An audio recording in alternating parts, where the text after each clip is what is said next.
RCP Singh साहब ने उन लोगों को 4 महीना पहले ये बताया था कि उनकी बात हुई है गृह मंत्री जी से, उनकी बात हुई है भारतीय जनता पार्टी के अध्यक्ष नड्डा साहब से, और वो लोग सहमत हैं कि उत्तर प्रदेश में हम लोगों को मिलकर चुनाव लड़ना चाहिए। और उसके आधार पर हम लोगों ने उनको कहा कि बहुत अच्छी बात है, अगर उन्होंने आपको आश्वस्त किया है तो बात करिए, बात करिए, अगर एडजस्टमेंट होता है तो कराइए। फिर उन्होंने कहा कि सूची मांग रहे हैं।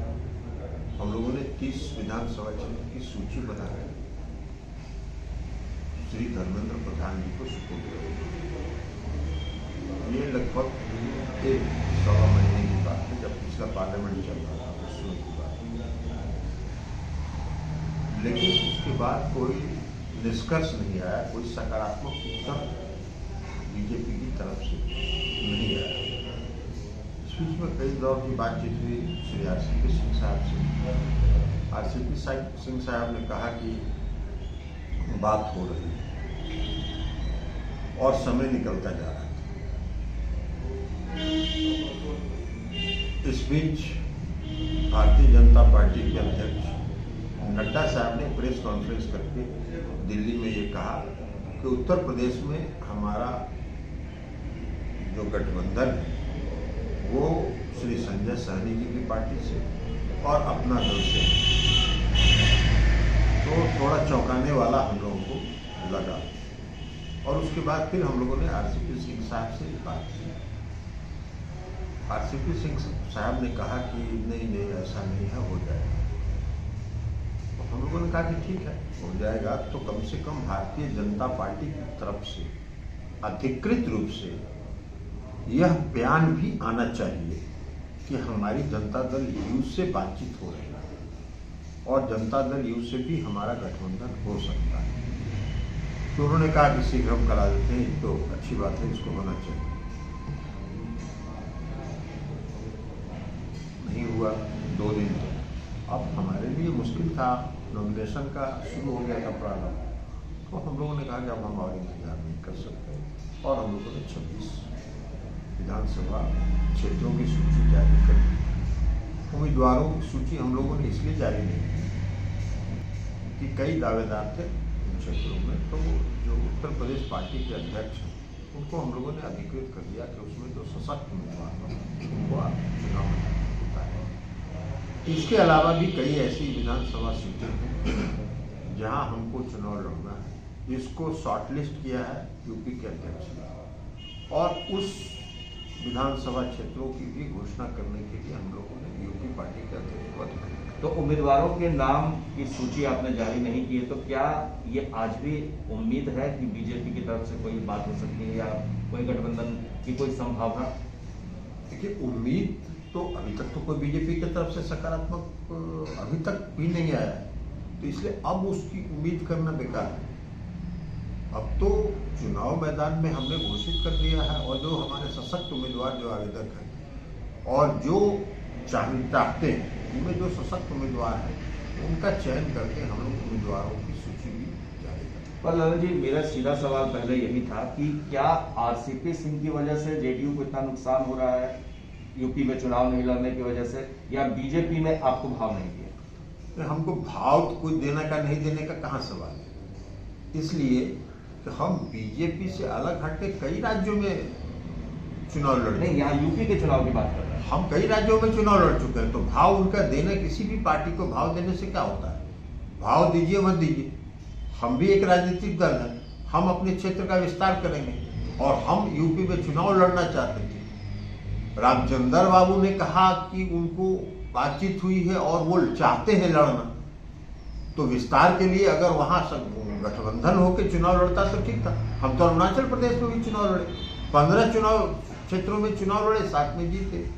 हालांकि बाद में उस 7 में से 6 लोगों को भारतीय जनता पार्टी ने अपने में मिला लिया। हालांकि अब मिला लिया उन्होंने, लेकिन ये गठबंधन धर्म के अनुरूप नहीं था, इसलिए कि हम जब राष्ट्रीय जनतांत्रिक गठबंधन में थे और हमारी पार्टी वहाँ थी, तो गठबंधन के एक दूसरे दल से डिफेक्शन नहीं कराना चाहिए, लेकिन उन्होंने कराया। पर सवाल ये उठता है कि क्या आरसीपी सिंह की वजह से नुकसान हुआ है, धक्का लगा है जेडीयू के एक इमेज को भी, और आप जितना सीट पर लड़ना चाहते थे वो लड़ नहीं पा रहे? हम किसी व्यक्ति को दोष क्यों दें? उनको अगर बीजेपी ने भरोसा दिया, अब बीजेपी ने कितनी ईमानदारी से उनको भरोसा दिया ये तो वो कर सकते हैं। उनकी कहीं बात हो रही है, वो तो कह रहे हैं कि हमारी बात हो रही है। और सबसे महत्वपूर्ण बात यह है कि ये पहली दफा नहीं है, इसके पहले भी वो जब राष्ट्रीय अध्यक्ष थे तो वो खुद मंत्री बन गए केंद्र में। इसके अलावा विशेष राज्य के दर्जा की बात होती है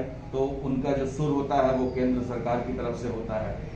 तो तमाम चीजें ऐसी दिख रही हैं जिससे ये लग रहा है कि पार्टी वो जो चाहती है या पार्टी का जो लाइन है उसके साथ वो दिख रही है। इसका बेहतर उत्तर वो खुद दे सकते हैं, क्योंकि वो बातचीत कर रहे थे। हम तो ये मानते हैं कि उनको जो ऑफर मिल रहा था भारतीय जनता पार्टी की तरफ से, वो कितना ईमानदारी से वो ऑफर कर रहे थे, ये आकलन रामचंद्र बाबू को करना चाहिए। और हम समझते हैं कि सबसे उपयुक्त व्यक्ति वही है जो इसका उत्तर दे सकते। लेकिन वो चुप्पी साधे तो कुछ स्टेटमेंट दे नहीं रहे, आपको लगता है कि उनको बोलना चाहिए? हम आपको कह रहे हैं कि अगर ये सवाल आप हमसे पूछ रहे हैं तो हम तो उसमें कहीं थे नहीं, तो इसका बेहतर उत्तर तो वो दे सकते हैं, हम तो उसके लिए सक्षम व्यक्ति नहीं। हाँ, हम लोगों को जो उन्होंने कहा उस पर हम लोगों ने भरोसा किया और उस पर भरोसा करके हम लोगों ने इंतजार किया। लेकिन भरोसा आप सिर्फ बीजेपी की बात से क्यों कर रहे हैं? आप आरसीपी सिंह पर क्या भरोसा कर रहे हैं? नहीं, हम लोगों को कोई सीधी बातचीत हो ही नहीं रही थी बीजेपी से। बीजेपी से जो भी बात कर रहे थे वो खुद कर रहे थे, और इसलिए बार बार इसके पहले भी हमने कहा कि श्री आरसीपी सिंह साहब अधिकृत है उत्तर प्रदेश के लिए। उसका कारण यही था कि उन्होंने ये बताया कि उनको ऑफर बीजेपी दे रही है और उनकी बातचीत सकारात्मक हुई है, तो उस सकारात्मक बातचीत को आधार मान के हम लोग इंतजार करते रहे। अब और तो इंतजार आप नहीं करेंगे, हालांकि उम्मीदवारों की सूची अभी भी आप जारी नहीं कर रहे हैं, पर एक मसला आ गया है बिहार के विशेष राज्य को दर्जा देने को लेकर के। आपका ट्वीट बार बार आ रहा है कि हम भीख नहीं मांग रहे हैं, हम हक मांग रहे हैं, लेकिन आपके जो सहयोगी दल है बीजेपी, उनके जो नेता हैं यहाँ के, वो बार बार कह रहे हैं कि इसकी कोई जरूरत नहीं है। आपको सलाह दे रहे हैं कि आप तमाम राज्यों के मुख्यमंत्रियों से बात कीजिए, सबकी सलाह लीजिए, सबको एकजुट बताइए। देखिए, विशेष राज्य के दर्जा की मांग का बिहार विधानमंडल में जब सर्वसम्मत प्रस्ताव हुआ था, उस समय बिहार के सभी दल ने उसका समर्थन किया था और भारतीय जनता पार्टी भी उसमें शामिल थी। आज जो हम मांग कर रहे हैं वो हम देश के प्रधान से कर रहे हैं। किसी भी दल को और राज्य के, देश के किसी भी नागरिक को प्रधानमंत्री से मांग करने का हक है, और उसके तहत हम मांग कर रहे हैं देश के प्रधानमंत्री से। लेकिन आप पर तो लेकिन भारतीय जनता पार्टी के हम प्रधान से तो मांग कर नहीं रहे। हाँ, उस समय उन्होंने सर्वसम्मत प्रस्ताव में समर्थन किया था। आज अगर उस प्रस्ताव से वो असहमत है, उनकी सहमति नहीं है, तो उनको कहना चाहिए कि हम इनकी मांग से सहमत नहीं हैं। जैसे हम राजनीतिक दल के रूप में मांग रहे हैं बिहार को विशेष राज्य का दर्जा, वो अगर सहमत नहीं है तो एक राजनीतिक दल के रूप में वो ये कहें कि हम विशेष राज्य के दर्जा की मांग से सहमत नहीं है।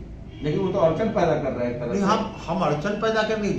जब बिहार विधानमंडल में सर्वसम्मत प्रस्ताव पास हुआ था, तब भी किसी राज्य को विशेष राज्य का दर्जा नहीं दिया जा रहा था। तो ये तो सरकार को निर्णय लेना है, देश के आदरणीय प्रधानमंत्री जी को निर्णय लेना है। कौन निर्णय लेगा? बंद किया था तो उसको फिर चालू कर सकते हैं। अगर आप इंडिया को ट्रांसफॉर्म कराना चाहते हैं तो जो पिछड़े राज्य हैं, अगर उनको आगे नहीं किया जाएगा, उनको विकसित नहीं किया जाएगा, तो देश ट्रांसफॉर्म तो हो नहीं सकता है। विकसित राष्ट्र की कल्पना आप कर नहीं सकते। तो इसलिए हमारी मांग तो देश के प्रधानमंत्री से है, आदरणीय प्रधानमंत्री जी से, किसी राजनीतिक दल से नहीं है। तो यूपी में जो है चुनाव में आप जाएंगे तो क्या योगी के खिलाफ करेंगे या योगी के पक्ष में करेंगे? कहाँ रहेंगे आप? हम अपना सकारात्मक, नीतीश कुमार जी ने बिहार में 17 साल के शासन ने जो एक मॉडल स्थापित किया है, उस मॉडल के आधार पर हम चुनाव में जाएंगे।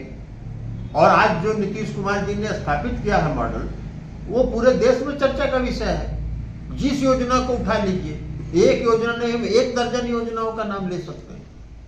अभी कुछ दिन पहले हमने देखा अखबारों में ही कि आदरणीय प्रधानमंत्री जी ने भी कहा है कि बिहार के 90% गांव में आज नल जल की सुविधा उपलब्ध है। तो ये तो 2015 में हम लोगों ने शुरू किया। तंत्र मंत्र के बादशाह, भारत के जाने माने सर्वश्रेष्ठ गुरु खान जी, मिलेगा हर समस्या का समाधान गारंटी के साथ। मेरी बेटी की शादी के लिए बहुत से रिश्ते आते थे, पर कोई न कोई अड़चन पड़ जाती थी। इसी वजह से मेरा पूरा परिवार बहुत परेशान था। बाबा जी की दुआओं से आज मेरी बेटी एक बड़े घर की बहू बनी। भटको चाहे जहां, काम होगा सिर्फ यहाँ। गृह कलेश, कर्ज मुक्ति, प्रेम विवाह, जादू टोना, पति पत्नी में अनबन, सौतन या दुश्मन से छुटकारा, विदेश यात्रा में रुकावट, फिल्मों में प्रवेश और कोर्ट कचहरी जैसी समस्याओं का समाधान। सभी समस्याओं का समाधान गुरु खान जी। अभी कॉल करें 9821707996। केंद्र की सरकार ने उसको 2019 के बजट भाषण में माननीय वित्त मंत्री ने उसको शामिल किया। बिजली के क्षेत्र में हम 15 में हर घर बिजली पहुंचाएंगे, ये काम शुरू किया। 2018 में हम लोगों ने खत्म कर दिया। तो आपके विधायक अगर जीतेंगे तो किसको समर्थन देंगे? हमारे जब विधायक जीतेंगे और जब चुनाव का परिणाम आएगा, उसमें देखा जाएगा क्या परिस्थिति होता है।